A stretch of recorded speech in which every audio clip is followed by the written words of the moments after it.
Hi guys, welcome back to the Heel Project. We are back with the weekly wrestling podcast over here on the Wrestling Channel. And we're remand light this week. We have got no Link. It's Link's turn to sit out this week. Yeah. He'll be back ready for Friday though, because that'll be when the predictions video goes out. Are we ready to do our Summerslam predictions on Friday, boys? Not quite yet, but I will be. Ooh, do you want to know a secret? Go on. I've not even thought about it. I We're filming it tomorrow. Yeah. Brilliant.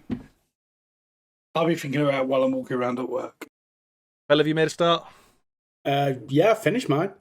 Oh, If you believe that, you're dafter than I think you are. I like to give you credit sometimes. Are you both all good? Yes. Yeah, not bad. Hi, mate. I'm Very fine. All good. Good. Yeah, I'm not too bad either this week. Been a busy week. Been enjoying the wrestling at the weekend, which did help. But talking of wrestling, let's get on to our scores from the fantasy draft stuff. Well, this will be fun, won't it? Well, last week I was on 164, Pete was at 148, and Link was at 207.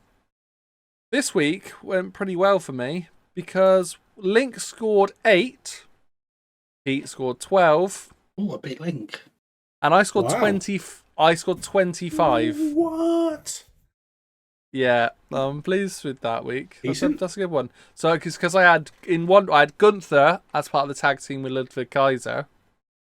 I then had Braun by himself. I had Nia by herself, and I had LA Knight by himself. And All on obviously they all got championship points. So essentially, they picked me up 12 points by themselves. So that leaves Nice. Pete trailing behind still on 160.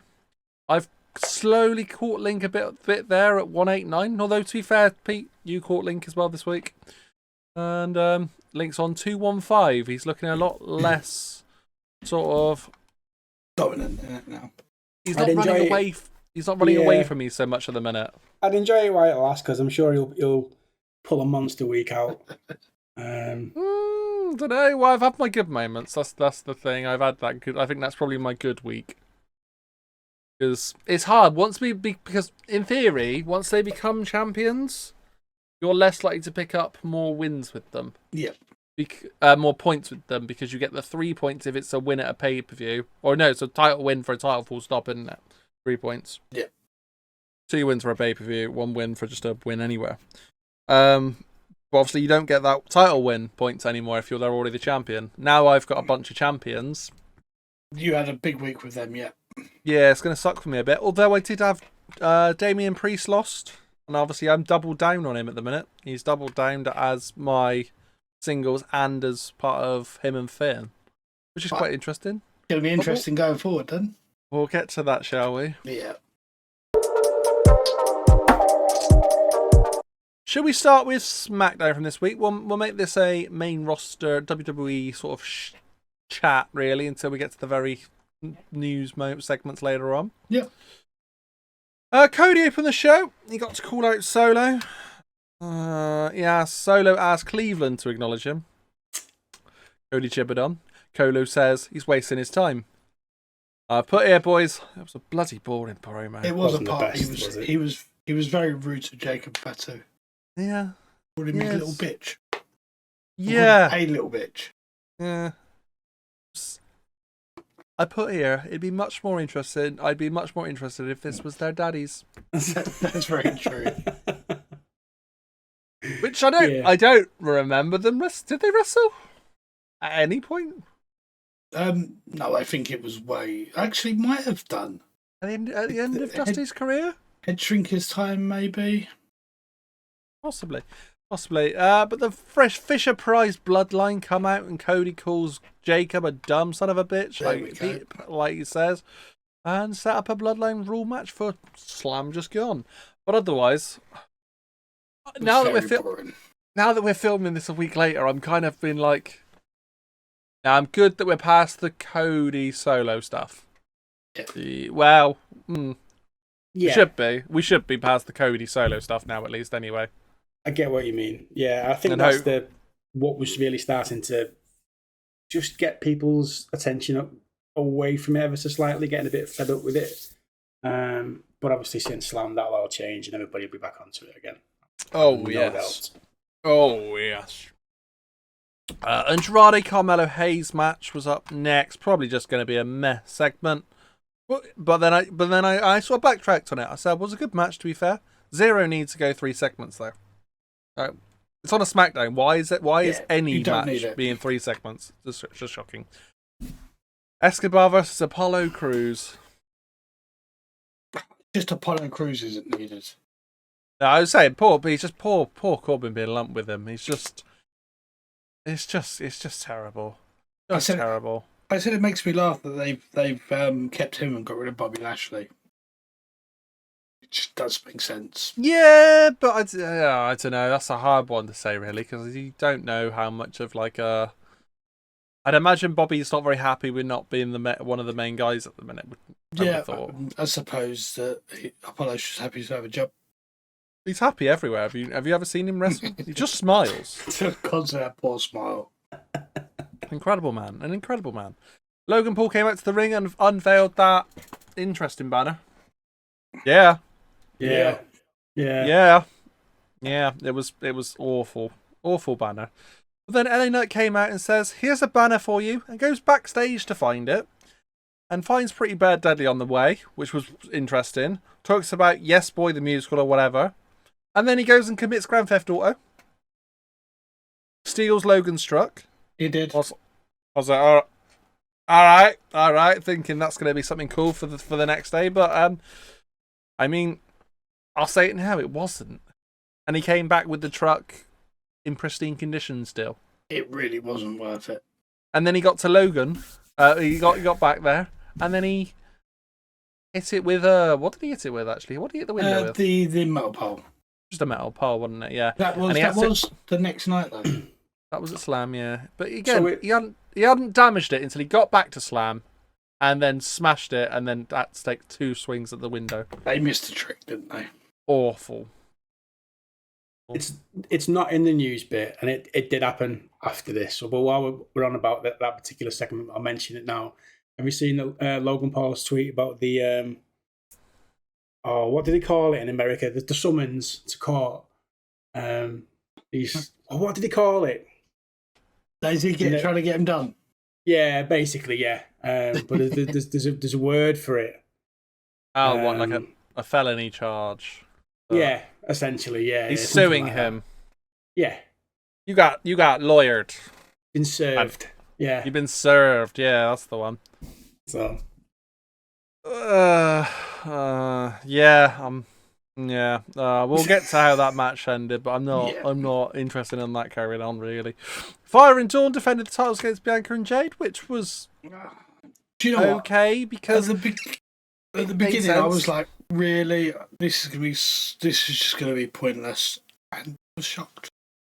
Well, yeah, it was nice that they didn't make Bianca and Jade look weak. They had Blair Davenport come out, and she's now joined them.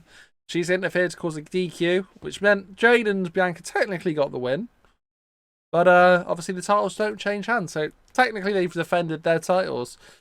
So yeah, that was you know what? That could be all right. I think it's going to do really well.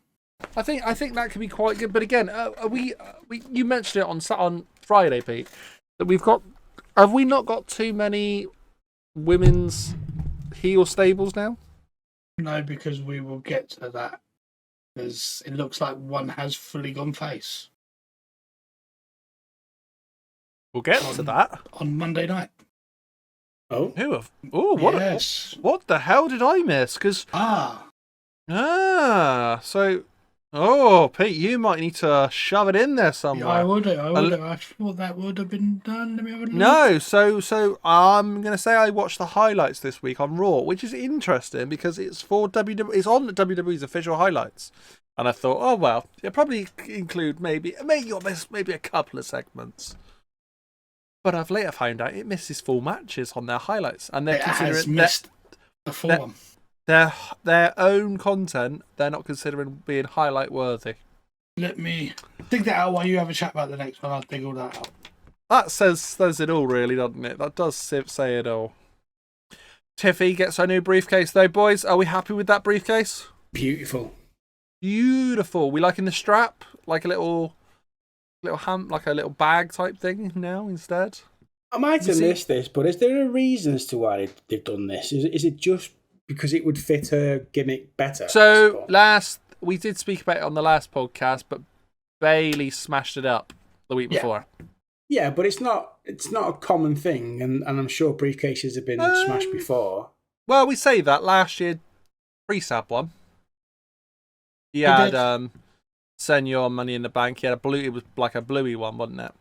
We've had... didn't Brock have one Brock as well, had Brock had the beatbox. Yeah. Ignore me. It's fine. Don't worry. Well, I mean, in the grand scheme of things, it is quite rare, to be fair. Let's have a look at this. Money in the Bank briefcase custom holders. Have a look. Let's see what else I can find. Every customized Money in the Bank briefcase. RVD had one. Mr. Kennedy had one. Oh, Edge famously had one, didn't he? The rated R. Yeah. Sandow's one was a custom one. It was it was more like a leathery style one he had at the time. Was it leathery? I suppose that's what it's going for. Maybe it was wood. And then Punk had a custom one as well there. Oh, I forgot. It's more common than you realise then, isn't it? But you forgot half of them. Yeah, RVD's one was wicked, to be fair. I remember the Brock one because it was the speakers and he was carrying it like a boombox, wasn't it? That was cool. I thought that was really good.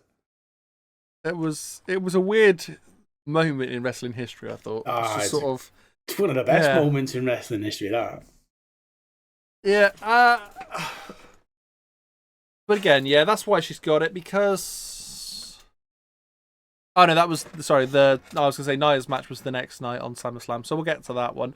But DIY, they then had to defend their titles against the Bloodline. And to be honest, I felt really bloody sorry for them, because I don't think they deserve to lose the titles that quickly. No, it's wrong time, wrong place, wrong time, unfortunately, for them. So, go on. I don't think everybody was moaning about it, but if you're going to put them up against them two, what else do you expect, really? There was no way that they was going to come out of it with the titles. They couldn't. There was ways to do it, though, in my opinion. Like, KO, Randy Orton could have stopped the titles from changing hands. And caused a DQ, I suppose. Technically giving Bloodline an actual win, though. Yeah, I do get that, but I think I'm quite all right. The titles being on a dominant, really physical, dominant team. As much as I like DIY, I think that if it had been anybody else, you'd want DIY to win and keep it for a bit longer. But for me personally, I want that. Kind of liking the domination at the minute, so. Well, the thing Pete was saying, and I don't know if you're still typing or anything, Pete, but I'm just getting bits and pieces. You said on Friday that you said because Orton and KO are going to go for the titles next, and we can't have faces against faces. Yeah, that's right. I don't think that's going to happen now. I don't. So in that case, it's a bit like, well, why did the Bloodline need the tags? They didn't need to get involved in the DIY, any of the tag title division stuff at the minute, in my opinion. It seems a bit samey from last year. Just same story, different people. No? Yeah. No, it does. But that did round out SmackDown anyway, so that was all right. We then moved on to SummerSlam. Boys, I didn't turn up until 10:30 for the pre-show, and Link was there for the whole pre-show. Even I thought, 10:30 was a bit early, to be honest. I've not seen or heard anything about the pre-show. Was it worth 3 hours? Nothing happened, mate. It was just apparent. I missed a lot of it. It was just interviews and bits and pieces. Yeah, and apologies for the little stuff you're going to see in a minute, because it's gone out of policy, which you'll see. It was fine. It was. Nah, so the pre-show had nothing in it really. It was a waste of 3 hours, and realistically, I don't understand the need for it. And I don't know why I'm surprised. They're doing a pre-show just to build up. Don't know, but the whole bloody show on another hour earlier, and I know Link was like, "Oh, that's even earlier for America," and it's like, but what's an hour? Yeah. What's an hour really? It's a bit silly. silly. Think it was poor English that we could have been in bed at 3 instead of 4. Well, it's not even only that. It's then the Australians as well. They've got to get up either even earlier, and it's like, well, they could stay up later, I suppose, if you come a bit earlier. Well, I think it's a thing they're going to make in Australia actually. It's something they're going to carry on going forward, and they're going to do it because people are watching it still. Unfortunately, yeah, they did, yeah. Yeah, it's going to happen. Obviously, we had The Miz hosting Slam, which was quite nice to see The Miz doing things, and Jelly Roll sung the themes, and then, he sung Glory America or whatever, and then and then went straight into his own song. Almost immediately, but got introduced twice. It was quite impressive, really. I don't mind him. I had no idea who he was, but yeah, he's not bad. No, well, R-Truth said that it was Post Malone. He did say him and Post Malone are working on something. What a man! What a man! Seen that. I love R-Truth. Opening the show, and to be honest, I thought this was in completely the wrong place, but on reflection with how it went, it kind of worked. I'm not a big fan of having the men's at the end of the show where we had 2 men's world titles, one after another. I was a bit like, This one definitely got the crowd going 100%. In my opinion, we shouldn't have had the 2. There shouldn't be a time where we have the 2 women's world titles one after another. We shouldn't have the men's world titles one after another, and we shouldn't have the US and IC either way round one after another. Yeah, and then we could have used Punk and Drew as like that sort of divider if we needed it to elsewhere as well. Which it kind of did, but yeah, we ended up with the men's two of the men's at the end, which is not my favourite thing. But Liv Rhea, what a great match, to be fair. Rhea, unsurprisingly, she completely dominated from the start. Dislocated her shoulder. Oh, brutal. Obviously fake, but a cool spot. I've not seen a spot like that properly since Alexa Bliss doing her arm. Sorry, Dan, 1 sec. My camera's gone well blurry and I can't fix it. Oh, no, he's in Vaseline cam. Just move your hand towards the camera. There we go. Sexy porn cam, everyone. There we go. But no, I haven't seen anything like that since Bliss, so it was quite cool to have that segment.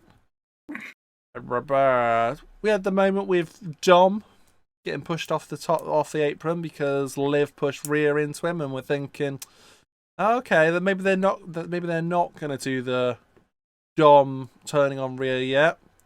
Because he said, no, you can't hit her with the chair because you won't win the title. Which made sense. And I said, spot on. And then he threw the chair back in. Wasn't it? That was... Yeah. Yeah. So and then he threw the chair back in after, obviously, their finishers and a bunch of finishers, kick-outs and whatnot. And he threw it back in. And none of us heard at the time for the live stream that he shouted... Liv's name.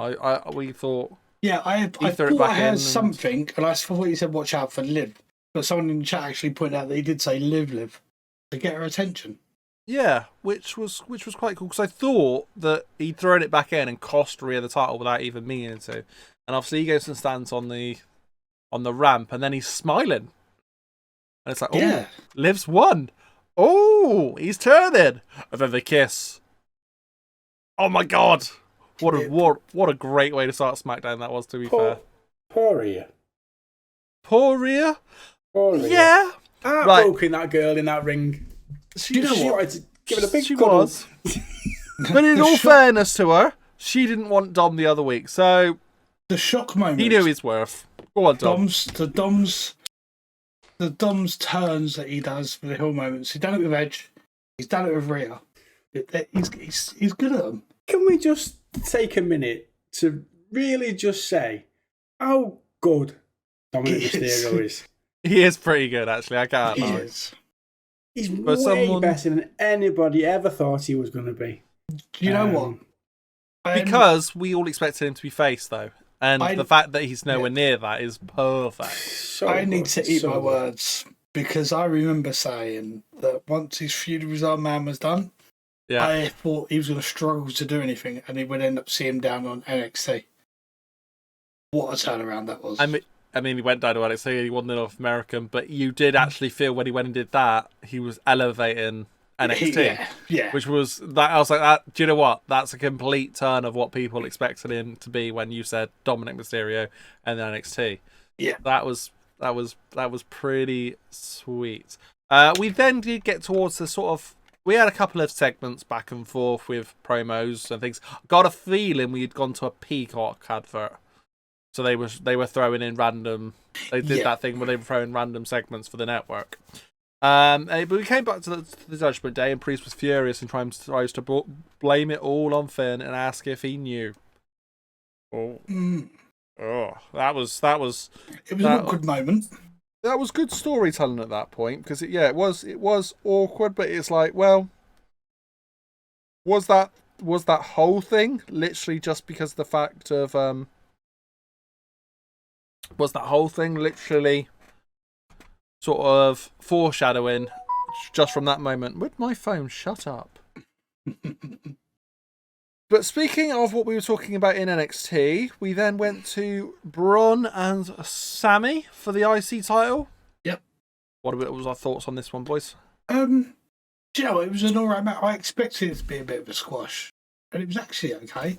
For how short the match was, because it went shorter than it was expected. It was only expected 10 minutes, and it went even quicker than that. I don't know how long. I think they gave 15, but I don't know whether that includes the like walkouts. Oh, well, it must. It went 10 then. It was 1 to 2. They said it went short, a lot shorter than expected. Oh, I mean, do you know the running time that it went? No. 5 minutes 40 seconds. That's why I mean it wasn't a bad match for that long. Doesn't surprise It was me. a good match. He is phenomenal, Braun Breaker. I think. Yeah, if I'm honest, another level. I could see. Hang on.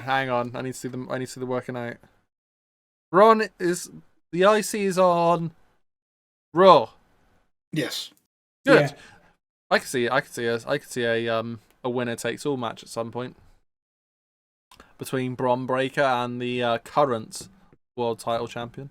I tell you what, that Frankensteiner from the turnbuckle was smoother than a hot knife through butter. 100%. So good, isn't it? 100%. Insane. But those fucking spears as well that he does. Oh. Credit for Sammy though, when I explained the suplex, because every time he hits that, it looks so good. Yeah, got a nice blue thunder bomb on him as well. He wasn't made to look weak. No, he wasn't made to look weak. That was all I was going to say. Yeah. I watched this match on Sunday. I watched most of it on the Sunday, and I'm thinking to myself, what an amazing job that they've done with the Intercontinental title from where it was 5 years ago, with not even making pay-per-views or PLEs, should I say, and the run with Gunther and even Sammy since he won it. He's I think it's brilliant. I'm so pleased to see it in such an important part of the card. Really. Yeah, I agree because it was sort of faded off into sort of crapness, to be honest. Yeah. Realistically, when you're talking the times of when Cody brought back the old style, it was a bit like, okay, it wasn't what it used to be. The prestige, it didn't. It sort of lost its shine, and then Miz and Dolph worked magic in getting that back. Yeah, definitely. And then it dipped again. And no, I agree. I think Gunther and Sammy, and then going into Braun here, I think you forget the days of.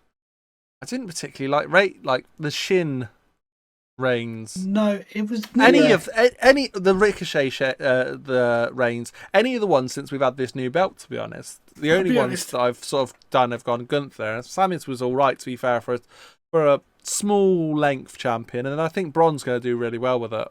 It's as good now as it was mid-90s, early to mid-90s, when they actually used it to elevate the smaller mid card up to that top tier level. Yeah, that's what they started doing again, and that's what it was always good for.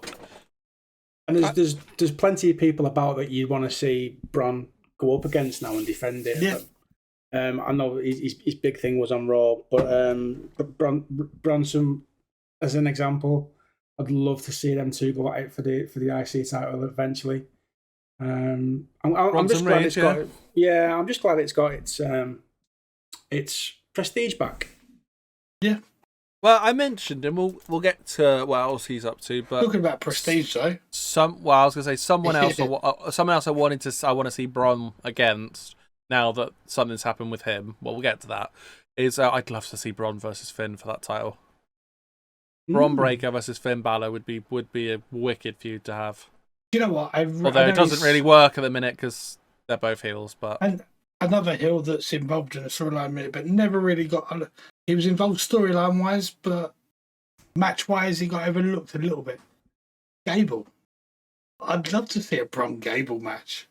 Yeah, he's got his place at the minute, and I think he needs to establish his stable a bit more before we see him doing more singles stuff again. Yeah, no, definitely. But I'd love to see a match with them too, because that would definitely be a technical, high-flying match. Yeah, with some hard-hitting bits as well. Yeah, 100%. It was good to see Steph at ringside as well. Yeah, I was just thinking the exact same thing, funnily enough. And it was I didn't see. It's a weird one because I didn't see the press conference after, but she was mentioned, wasn't she? She was. Tripp said that she's going to be about a bit more. She's enjoying it again, or something. She's finding a way to find the love for wrestling, etc., etc. Really. So the sort of generic stuff you'd expect him to say, just be like, "Yeah, she'll be about a bit." But do you know what? From not being about at all to being about a bit, I'll take that. Definitely. Yeah. Speaking of not being about a bit, Logan Paul. Well, yeah, he hasn't defended very often, has he? Let's be honest. He hasn't. 3 times in 200 odd days or something silly. His promo package that he did on, I don't know if did that go out on. No, it can't have gone on Raw or anything because he's on Smackdown. But he did a little TikTok thing that went out, and it was just sort of, it was like him crying in the middle of his training ring that he's got at his house, but with like an opacity sort of style to it, with all of his like highlights from where he's won his matches and stuff in the background, and he's just there crying in the middle of the ring. It's gonna be on Smackdown this week. The camera shooting down. It was actually like really funny. It's like, yeah, that's cool because it's utter.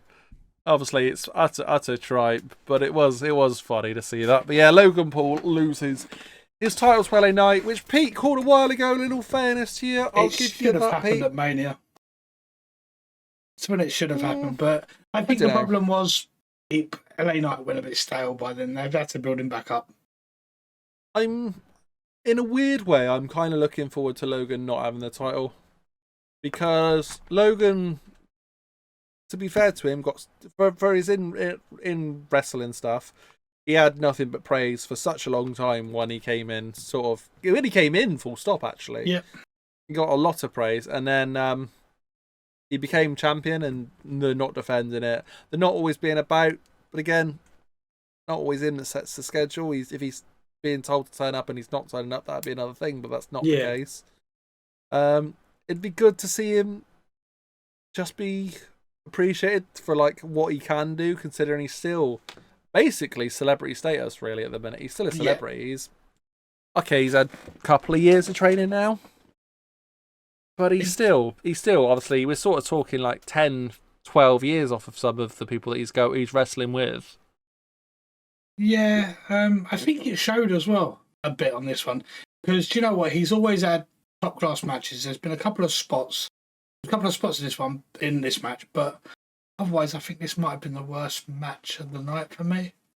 It was just a bit disappointing. There was a couple of dodgy bits in there, which maybe it's just compared to the rest were all very good. Yeah. But again, it was one of those you sort of looked at it on paper and you go, yeah, this is the one that I'm interested in, including Bronson Reed thinking the exact same thing. Yes. Right.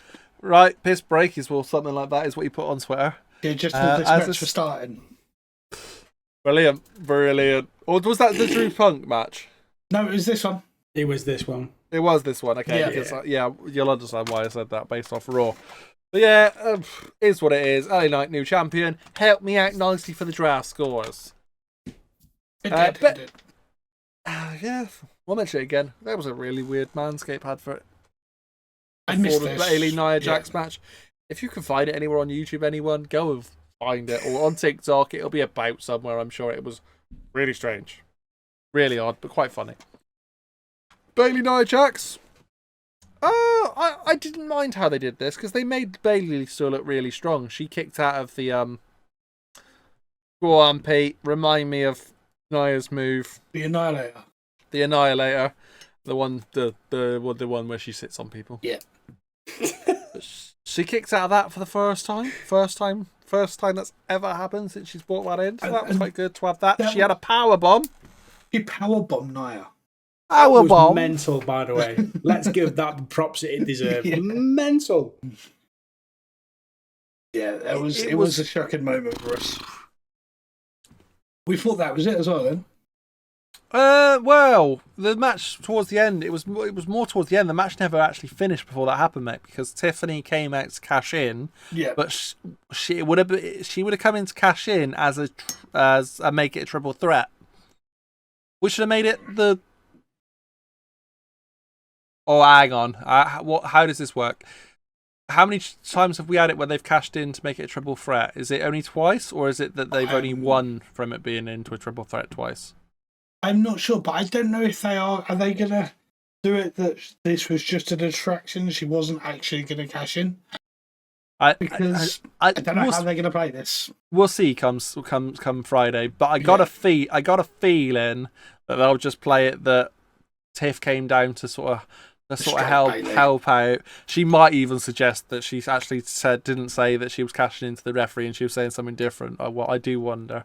Yeah. But obviously it was Nia that got her the new Money in the Bank briefcase as well, which I'd imagine are doing rather well on pre-orders. It was up for sale instantly after that match was on.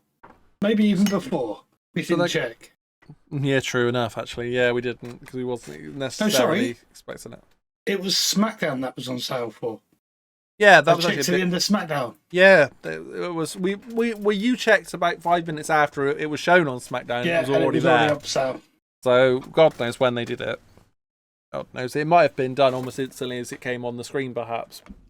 You'd imagine a company that big would do something like that. They're not going to sort of leak it beforehand by themselves. But again, they're going to keep hold of that for a while now that they've given her a new title.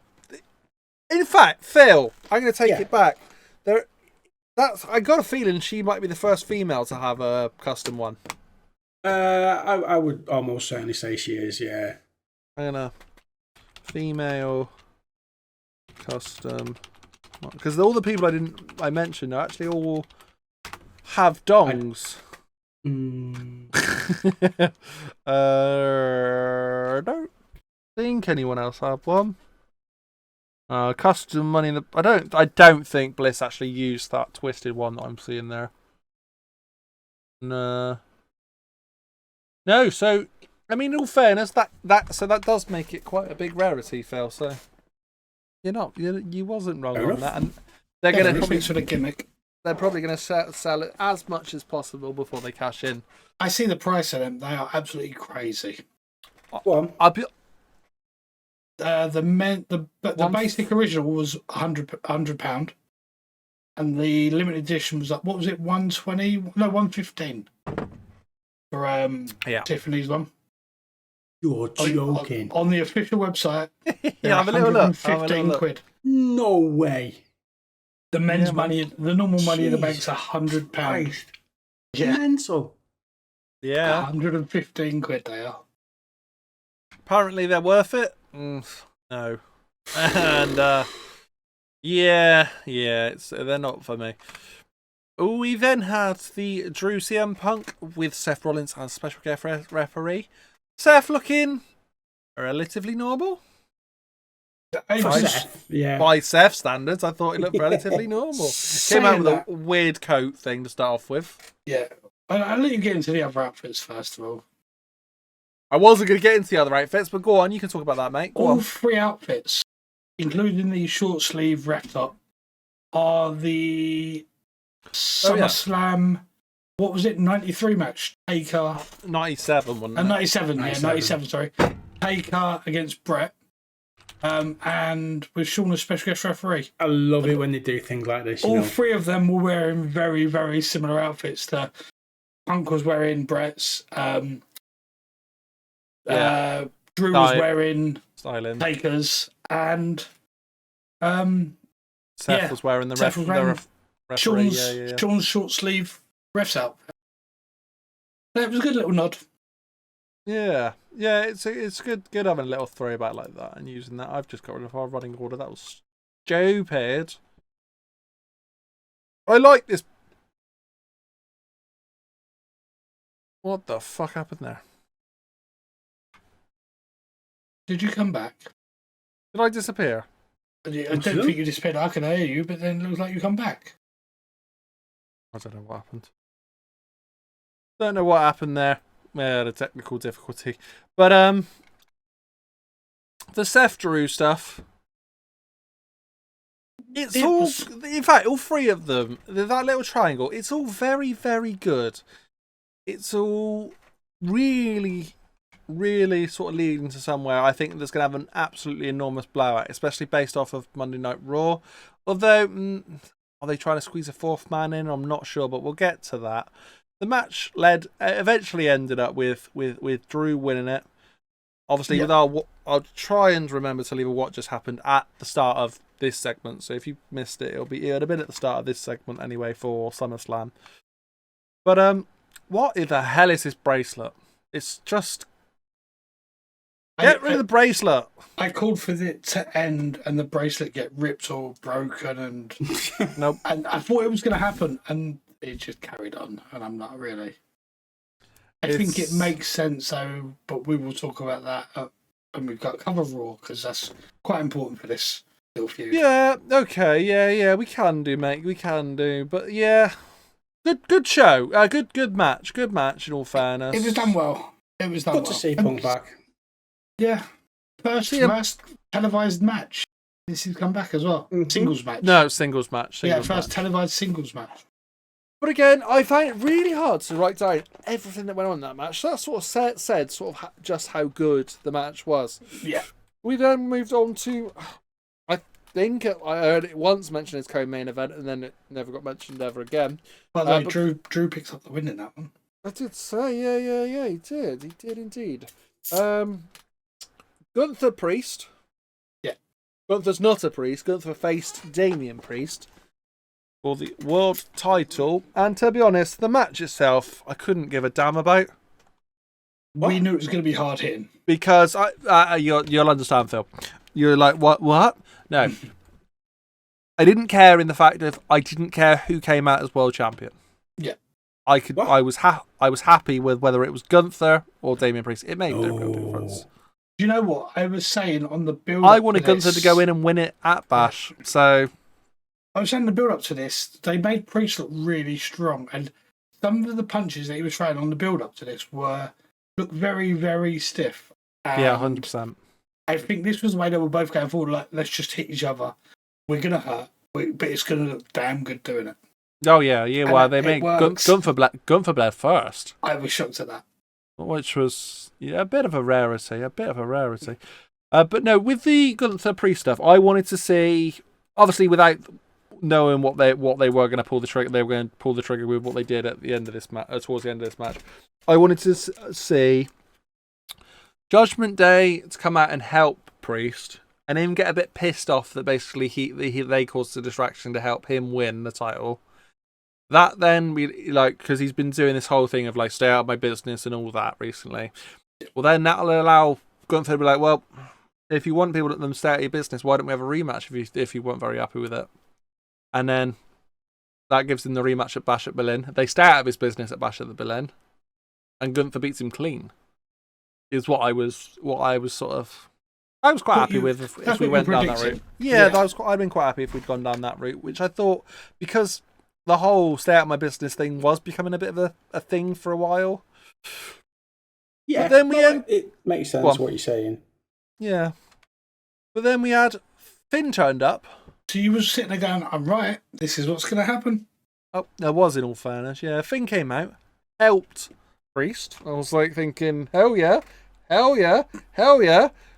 Priest does whatever move he did. He got a Razor's Edge, then a South Heaven, pins Gunther, and then Finn puts Gunther's foot on the rope. That turn from Finn as he turned his back was one of the best bits of storytelling. Storytelling at its finest. It was so good. A year in the making.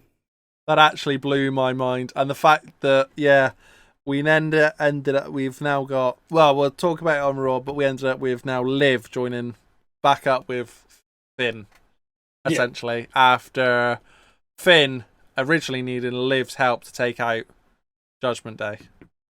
The not the original Judgment. Was it the original Judgment Day? Was Edge in that at the time? I think it was because Finn took over from Edge straight after, didn't he? He did. You're right. Yeah. So it was a couple of years ago now, I think, actually. Yeah. But it's a brilliant loop back. It's a brilliant loop back. So now we end up with Finn getting choked out by Priest. Priest obviously losing the title though to Gunther in the end, and we now have a new world champion. Ring General. Ring General. So made up. I love Gunther. Did you know?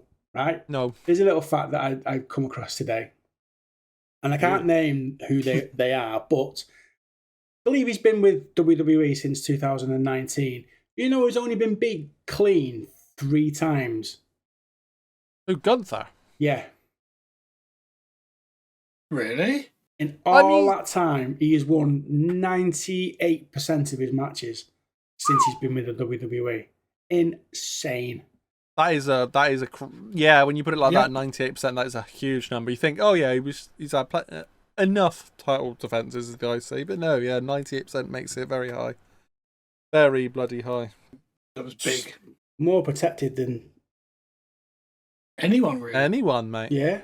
In 5 years, anyone that is, and that involves him coming up from developmental in NXT UK into NXT, and then not just a main roster story, and then into SmackDown, then to become the IC champion, then still managed to include him losing that title, and then have him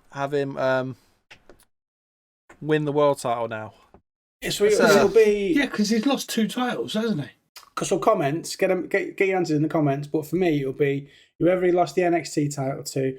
Obviously, Sammy. But you're saying clean. You're saying, so those. So you're saying all of his matches are matches that all the matches that are included in that are all matches that he either won clean or lost clean. He's only lost clean. Yeah. Let me see if I can find that. So if I say it'd be Ilya, Sammy. I'm trying to think the other one is. Did Sheamus beat him? I don't know. No, I think Gunther won that, mate. I think Gunther won that. With him and Drew. Well, Gunther didn't take the loss. Oh, here we go. Right. Okay. It was Drew or Sheamus. I can't remember which way around that was. That was the other them two that fought each other for the win. So Gunther signed in 2019. Since then, he has lost only 3 singles matches clean in the past 6 years, and only 1 loss on the main roster. He has a 93.9% winning percentage. 93. That's still bloody high. And I can't find out who the third one was. But the one on the main roster is Sami Zayn. Yeah. Well, yes. Hang on. Is it not all 3? I think it was 2 in NXT then.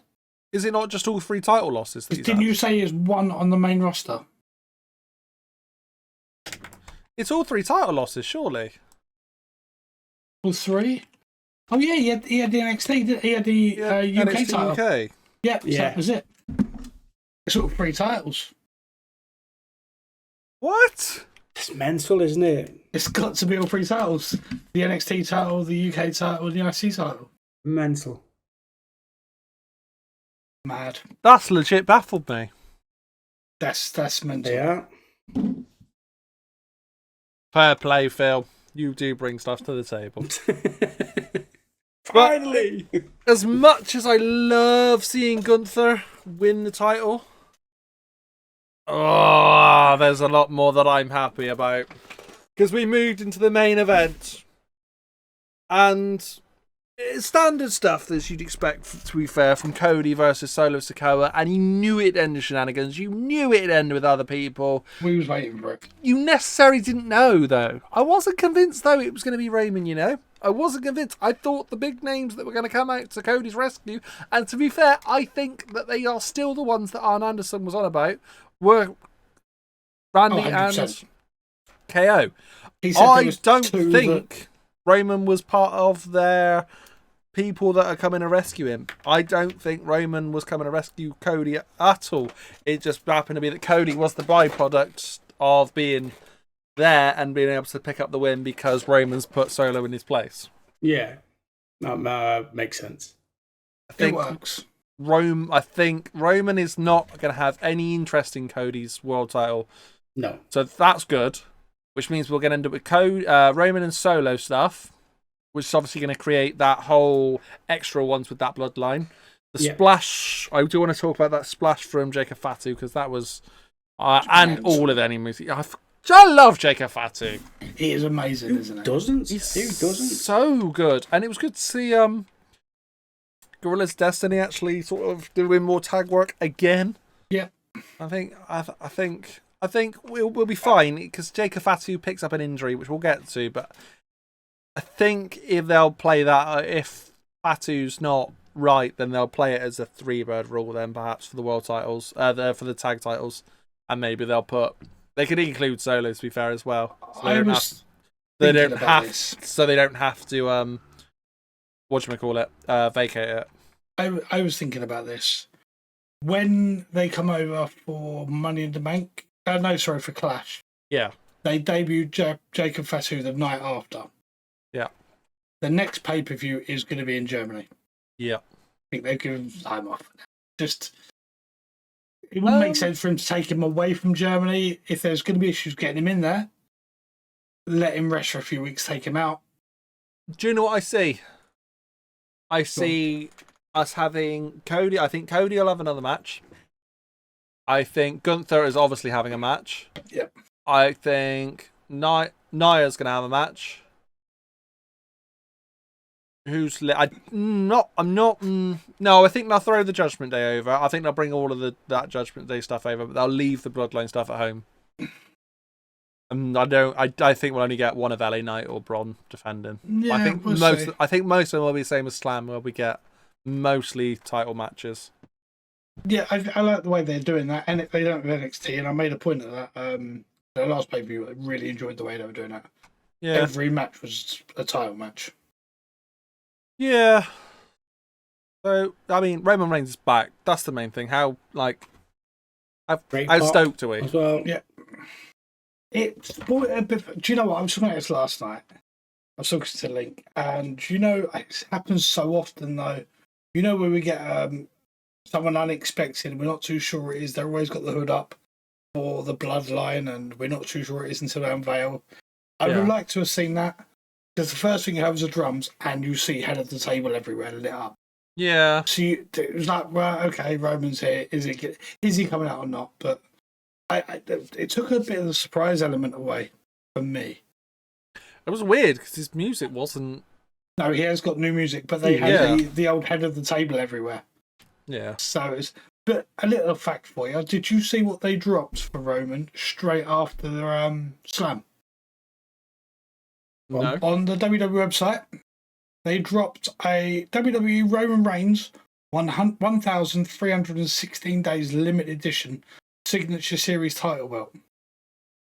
And it was limited to 1,316 belts. They sold out in minutes at 450 quid a piece. Yes. That's a nice little payday. They're limited to 1,316 of them, and they're instantly sold out.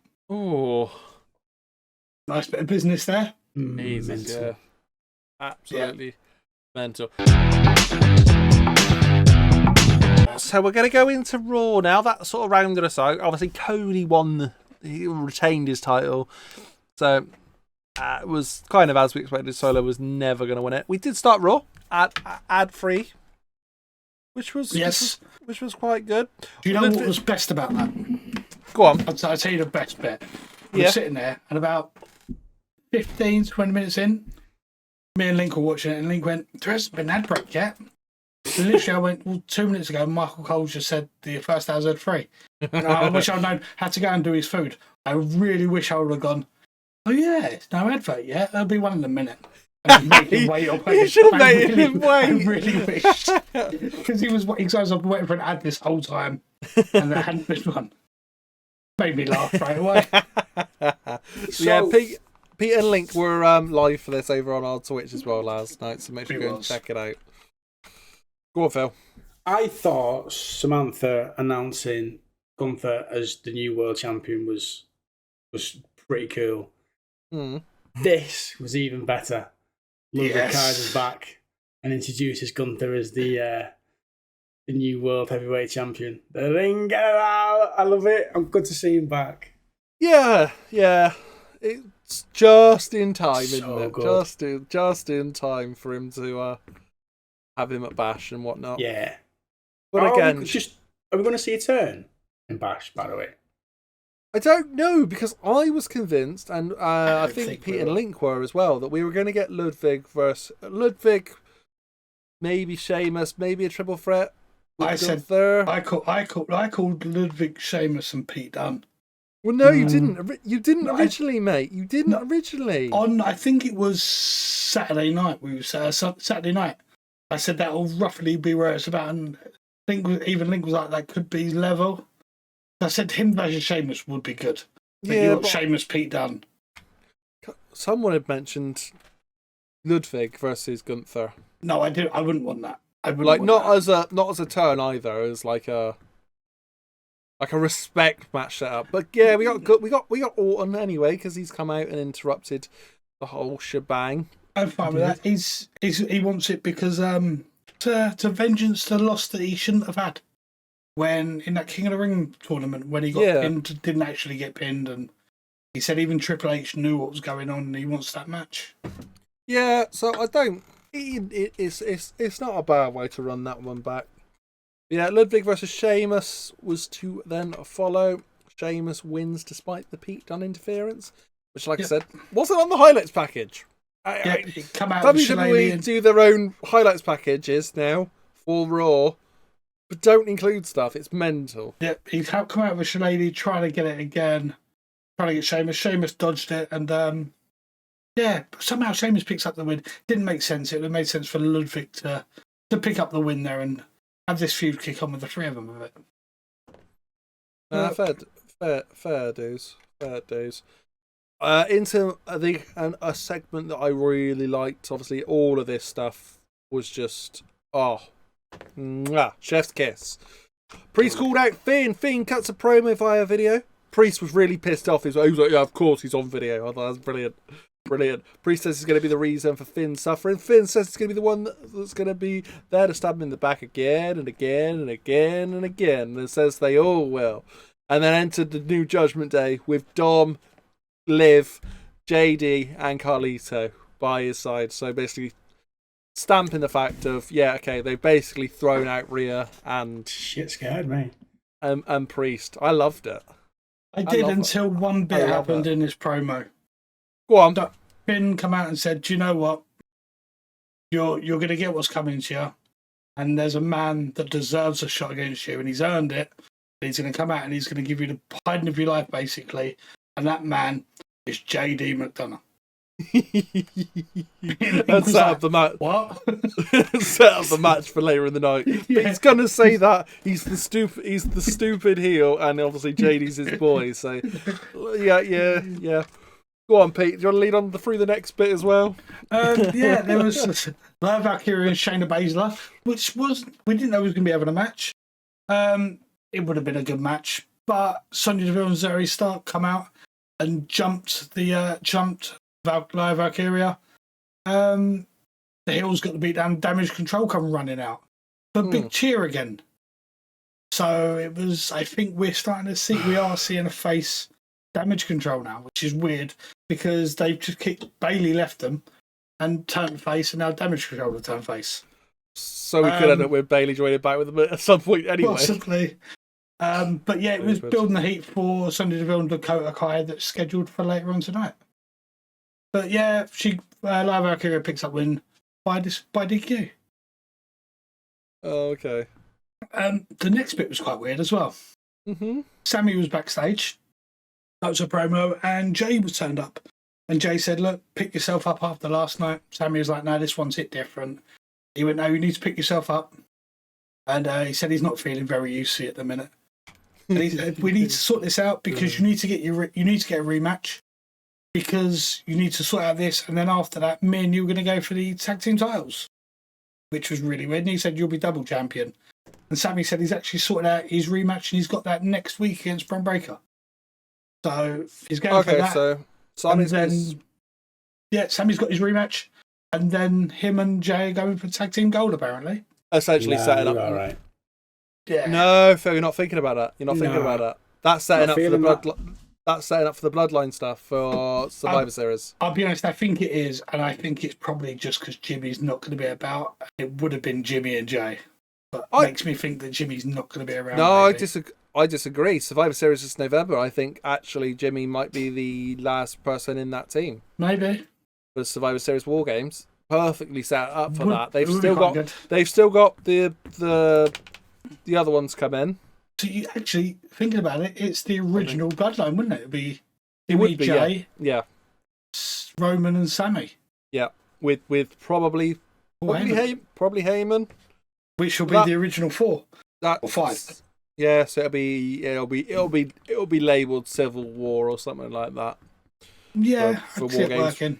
But that I think that'll be an absolute historic match, to be honest. That one as well for War Games. So I got a feeling that's where that's going to eventually end up. I wouldn't mind Sammy as part of the Bloodline again. I don't want us to win the tag titles. I'm 100% with Phil on that. But if that's how we get them to that sort of that phase where we're going to end up with them, then Jimmy, Jay, Sammy, and Roman, then okay, yeah, that works. I can live with that. Yeah. We then had Punk coming out, cutting his punkish promos, claiming he's proud of himself for coming back from injury in 5 months, despite being told 9 months. Right, I was puzzled by this. Link was as well. Why is that? 5 months. He got injured in January. He's just come back. He got re-injured, I got a feeling. I was about to say, because that's not 5 months. He got injured in January, and and then did he not come back? He came back for Mania. And then he made it worse, didn't he? Isn't that what happened? He was not in a match, was he? He was just a commentary. He wasn't in a match, but I'm sure that's what that's referring to is that he made it worse. But no, you're right. 5 months is not from Rumble if that's what he's on about. But he continues to badmouth Drew. But he continues to badmouth Drew. Mentions Seth. Out comes Seth, setting up their feuds next. Maybe not, as I thought. Drew comes down from the crowd, jabs at Punk, but does admit Punk still has it, showing that he's still got it. But claims that Drew is now the best in the world. Next bit really pissed me off. The fucking bracelet's still about. AJ Lee got mentioned again though, which makes me think maybe I am wrong. Maybe she is going to come back. I keep thinking, what's the point? What's the need?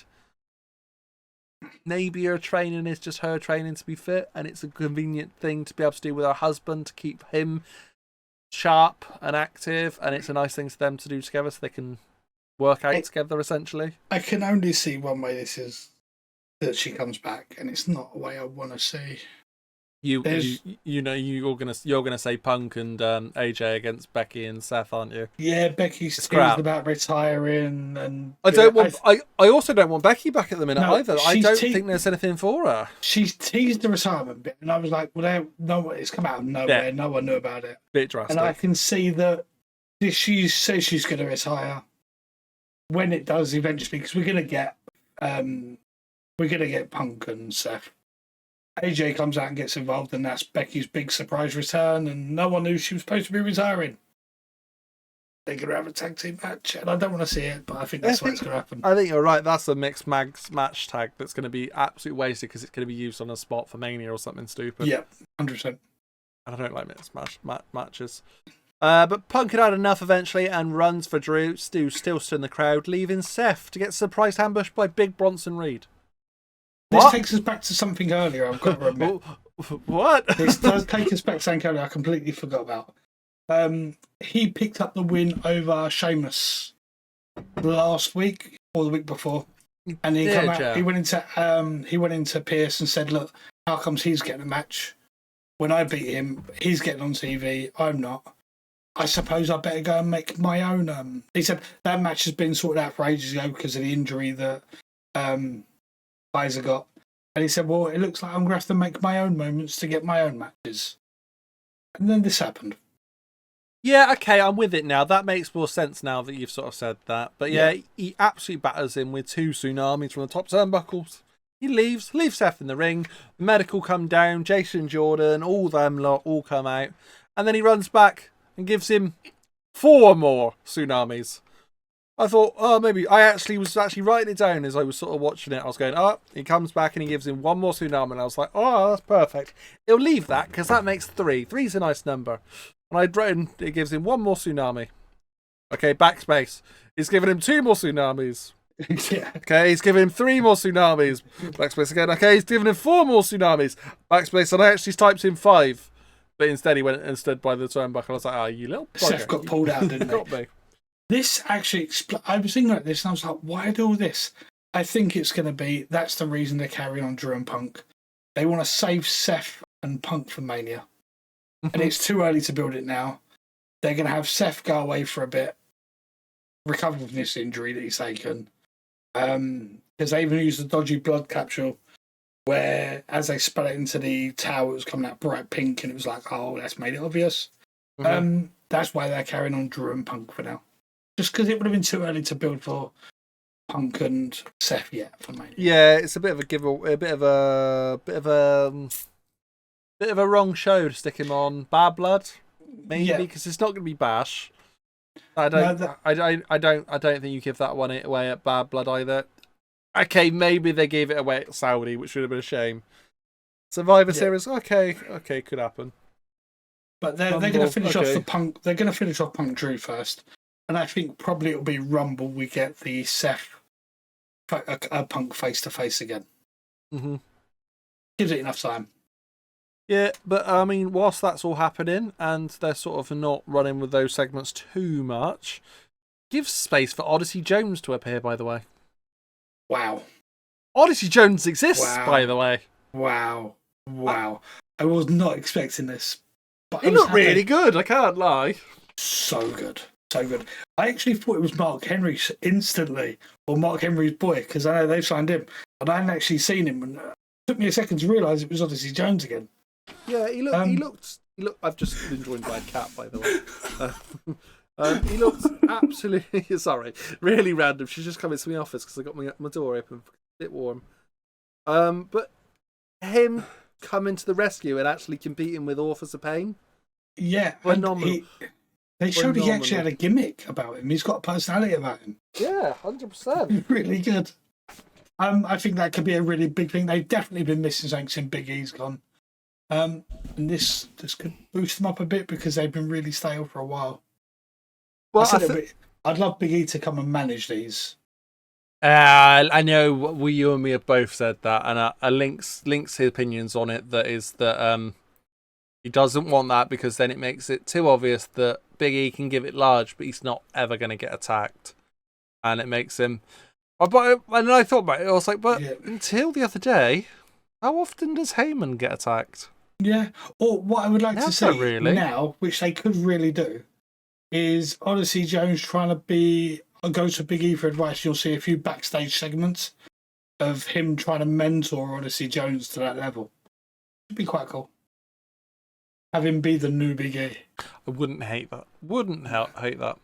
And as a prize, he'll give him the outfit, Big E's outfit. when he becomes the new Big E. Seeing him yes. Well, seeing him come down with a New Day top, I did think was a bit like, oh God. But again, it's been long enough. It's been long enough with not them not having Big E about that they can add in someone new. They've definitely been missing something key. Yeah, it's a good spot for him. Judgment Day then had their moment by destroying Priest during the Priest JD match. Did that match end in DQ, Pete? I assume it must have done. No, I don't think it did. Hold on. How did that match actually sort of? Because that was from that match, right? Yes, that was from that match. Because again, they didn't even mention that on the highlights. Is that why the hell the Judgment Day were getting a destroy? It was a DQ. It was a DQ because they haven't run in the end yet. Right. Okay. But Priest overpowers the goons of Judgment Day, leaving him 1-on-1 with Finn. Liv comes to Finn's rescue after Finn throws himself out of the way. Dom gets back in to help, and Rhea's music hits. Yeah, Liv kind of squared up to Priest, which was quite weird. Yeah, well, he knew he wouldn't touch her, so that's why it sort of. Yeah, it was good. It was well worked. Out comes Rhea though to destroy Liv, but Liv is rescued by Dom, who run away. Priest and Rhea are left to destroy JD Bobblehead in the ring. Do you know what? Mm-hmm. JD McDonough was made to look really, really good in this match. Mm-hmm. Including there was a spot where he headbutted Priest. And Priest really sold it because of this giant head. It was almost like a Samoan headbutt. And it was he was made to look really good. It wasn't a squash at all. But I got bad news. We were talking about mixed tag matches. Now, a match I could see being a mixed tag at Bash at Berlin. Yes. Liv and Dom against, or Liv and Dom, or even Liv and I don't know. Too soon. For me, it's too soon. What will happen? I think it will. Yeah, Liv and Finn against with Dom ringside against Rhea and Priest. Yeah. The next bit was, do you know what a disappointing match? Yeah. It was billed to be, what's her name? It was supposed to be Sonya Deville. Shayna Baszler. No, it's supposed to be Sonya Deville against the mouthpiece of Dakota Kai. Right, okay, yeah. Dakota Kai. And just before the match, they come out and we knew that Dakota Kai was on the schedule, apparently not been pulled from the match. And she got beat backstage and beaten down, injured her knee again, apparently. So they had it that Sonya Deville come out and said that no one was going to be there's no one to fight her because she can't wrestle no more tonight. And Io Sky come out, took the match over, and it was an okay match. Io Sky picked up the win, but it bored me a bit. I like Io Sky. This match just bored me a bit, and there was a lot of really wasn't no point in being on. It was a shame. A good fella, I guess. Yeah, but I think we are getting a face Damage Control, which is weird. It's just weird, really weird. We then went to the main event, though. We finally had the debut of the Wyatt Six. I say debut like that because obviously they've all had their matches in WWE as such. Although, would this be Gacy's debut on the main roster? Loomis has had a match. Loomis has had a match yet. I don't think Gacy did. No. Okay, so that'll be that, and obviously Rowan's back as well. I liked how they did this. Wyatt Six looked very good. They destroyed Gable and the Creeds at the end of the match, but throughout the whole thing, they looked like they were maybe missing that sort of mystical, mysterious sort of final cutting edge. So maybe we could have it that the Wyatt Six do eventually have the occasions where they compete in character. Do you know what? And not as themselves, perhaps. Almost like, I've mentioned it before, like Finn's Demon stuff, perhaps. Yeah. Couple of things on this. One, I'm going to say straight away. Dexter Lumis, I always said was missing. His gimmick just wasn't suited, and it just seemed to lack something. He was always a great wrestler. Yeah, They've nailed it. The guy looks amazing now. He looks so good. There was talk of Strowman a while ago, and apparently Strowman has said that he's keeping distance from the White Six at the minute because he's worried about what they could tap into him and bring out inside of Braun Strowman. Maybe that's where we're going to go. which we have kind of called, to be fair, in all fairness. Strowman's now spoke about them, and there's been talk. He's worried about the inner demons that they'll bring out if he gets to them, if they get to him. Yep. So they look good though. There was a moment in this, but I want to save it for the sort of for our moments of the week because I know one of them was links, so I want to save it. But again, I'm happy with where they've got Gable and Creed Brothers. I moaned about it the other week, but it kind of works. Yeah, I'm fine with it as long as we don't linger on it being Gable and the Creed Brothers for too long. No, and let move on to someone else. They did actually give their new name. Because he was talking to Ivy Nile, who was talking to what's the woman part of Alpha Academy? Maxine Dupree. Maxine. And he said, "Do you know what? Keep the name. You keep that name. We don't need it no more." And just before this match, he came out with the new name, which is, hold on, let me have a look. Is this the American? Hold on. If you say the American Alphas. No, they are... Because then that's literally the combination of... Well, that's not even the combination, that's just what you had before. No. The new faction are called... Hold on. The American Dream. American Made. It's not much better. Fucking hell. We did make a little joke, because when it was American Made, we was going like, no, Mr. Peter. As in Consuelo, the American... The American Made. Right. I need more lemon pledge. It was a good Raw. You know, one thing I will say, I forgot to mention, the crowd chanting for Rowan was mental. And he got the biggest pop because he didn't come into the ring too early. They saved it. And the pop that he got as soon as he got tagged in was brilliant. He earned it of all the stuff he's been through mentally, to be fair to him. It was good. Right, on to general wrestling chat and the news for this week. Wow, Jacob Fatu's injury news. We're not too sure still on where he's at with his sort of injury updates. Maybe we'll probably have a better picture come Friday, to be fair, when we're on SmackDown. But we're told that Jacob Fatu was planning to sell his leg following his splash in the main event, and we aren't told if it was to the extent we saw. He was in a walking boot after the show and the following morning, which I seen of him in a picture of him in the gas station or something. Traveling. So there's that one. So we're sort of just waiting and we'll sort of see. But I don't think that's going to affect them too much going forward, do you boys? No, I don't think so. They'll just use it. He'll still be about, I expect. He'll just be in a... I think the thing is as well, if it isn't as bad as... they're making out. Yeah. I'm hoping that they're just selling it well and going, do you know what? We'll put this in to make it look a lot more worse than it is. Make it look realistic. Yeah, I'm with that. Hoping. But again, does that... I'm wondering whether we're being swerved a little bit there and it's to allow Roman to have a little bit of time towards Solo without the danger of Jacob Fatu. Is that maybe why he was told to sell it?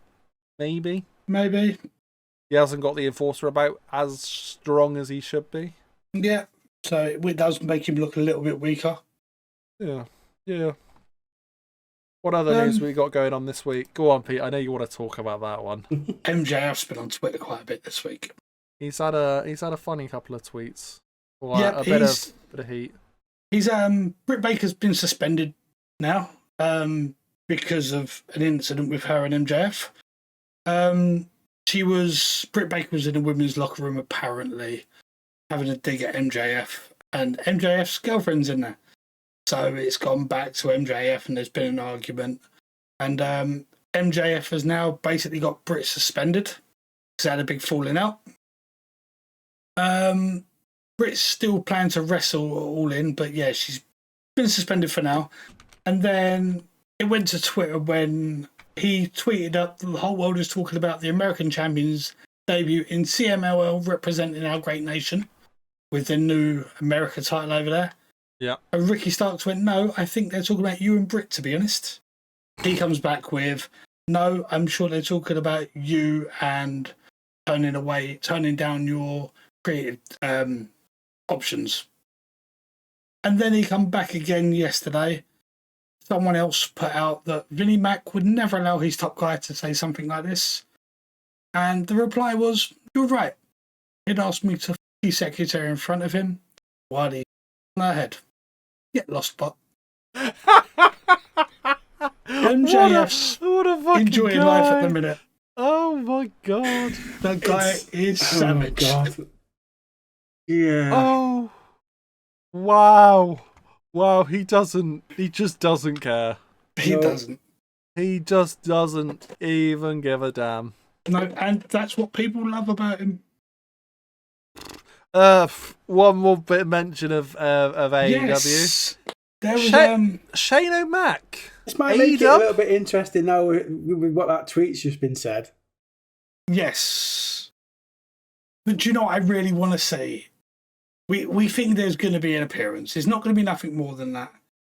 It's just going to be an appearance, which I found really interesting now that Steph might be around a little bit more. Yeah. That'd be kind of interesting.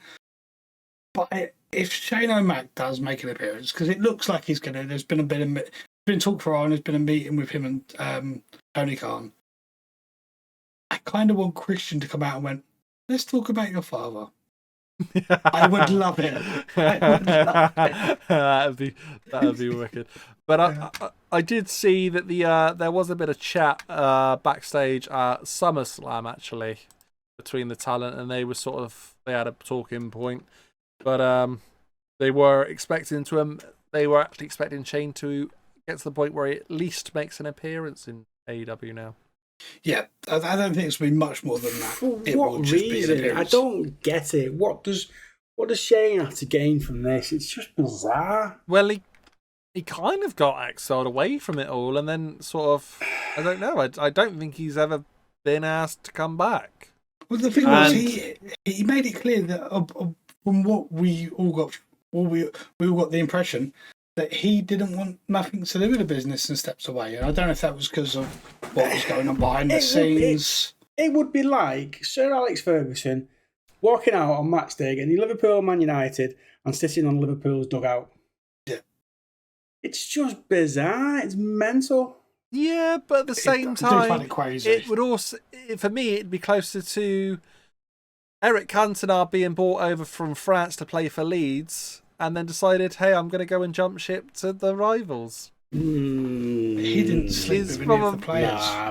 My analogy's better, I think. No, because at the same time, McMahon's don't technically, the McMahons, don't technically have anything to do with WWE anymore. Do you know what? It's Trips' job. Well, technically, they might not. The name still is. It's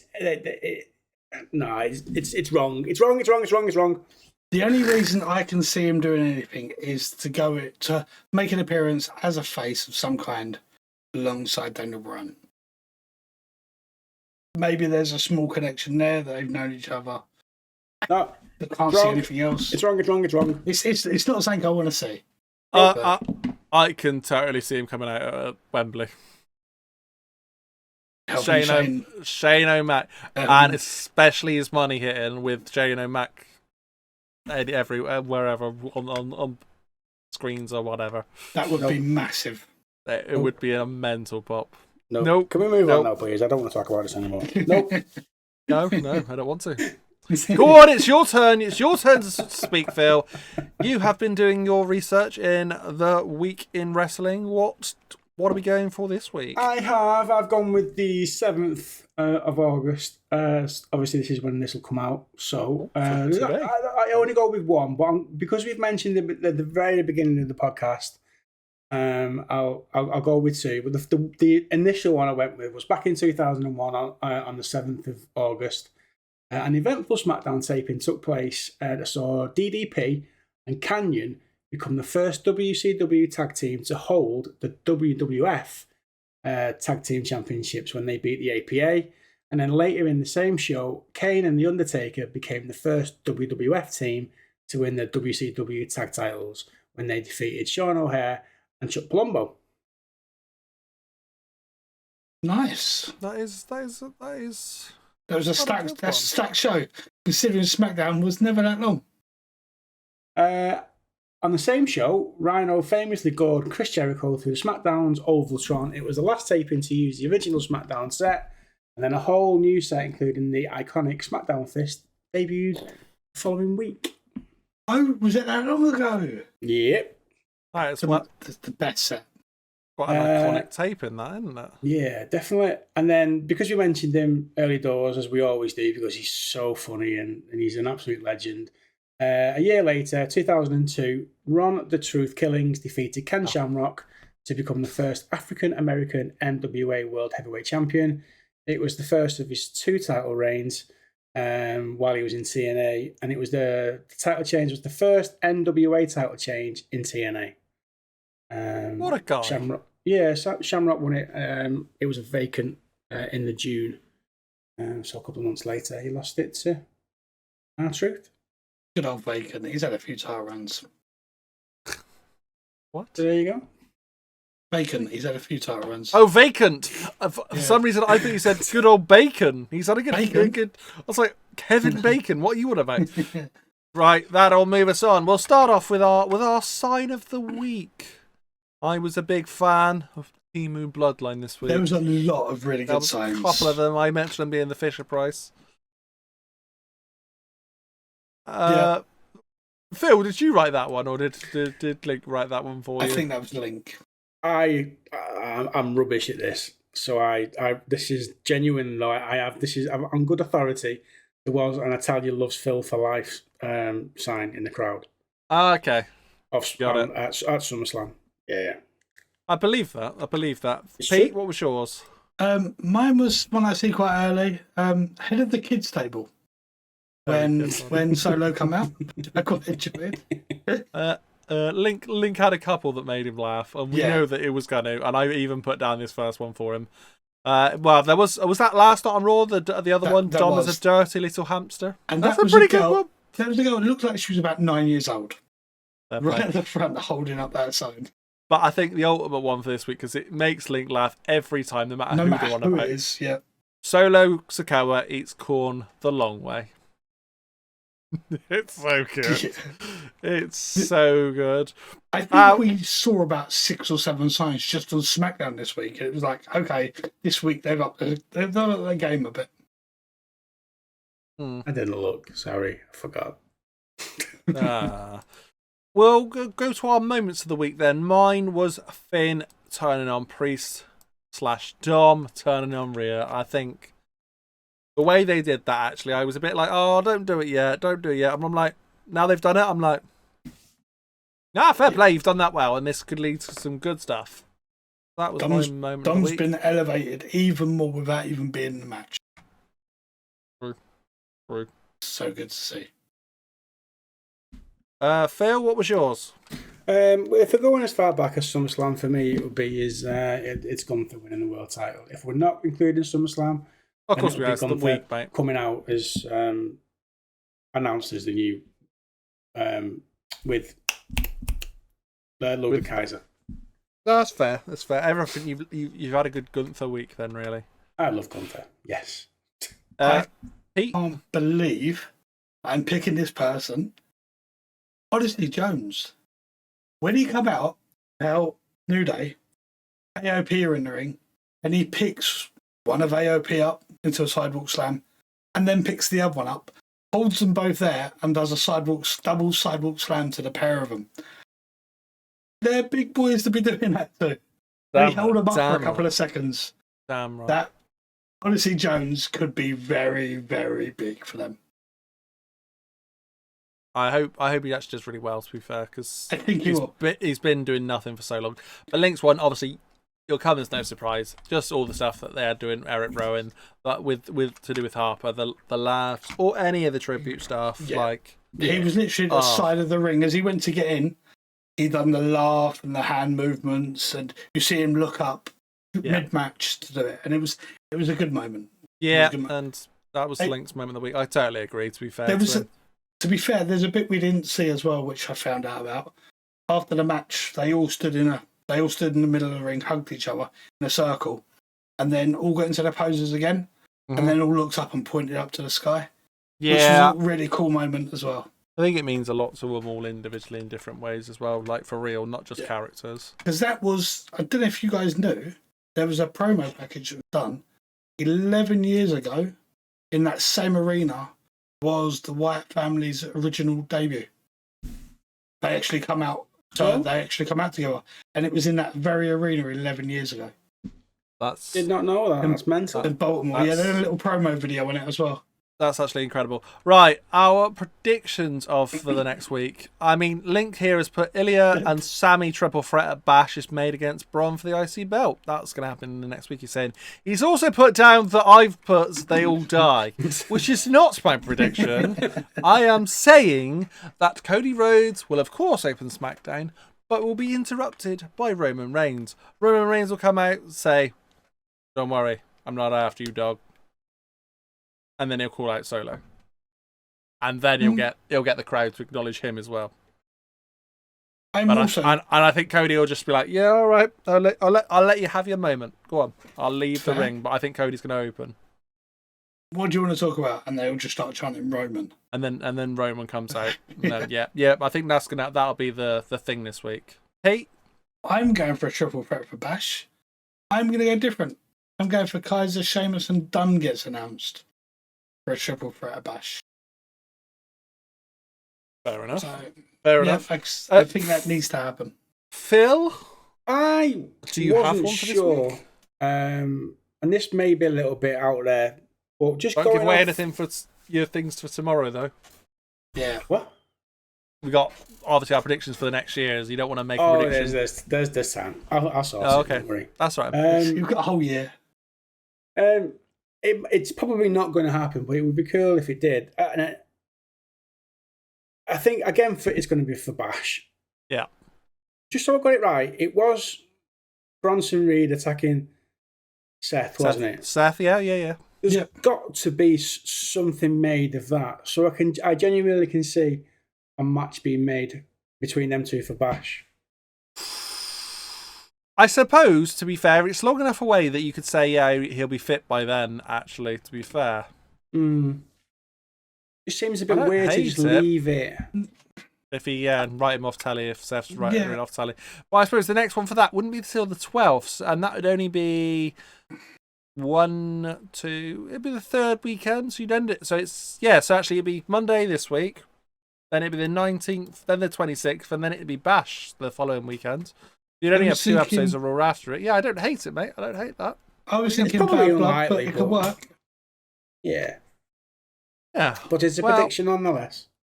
It is. And speaking of predictions, so tomorrow we are recording it. No, so as you're watching this, if you watch it as early as it coming out, there's a chance we're recording right now our predictions, or we've just maybe finished our predictions for the next year in wrestling.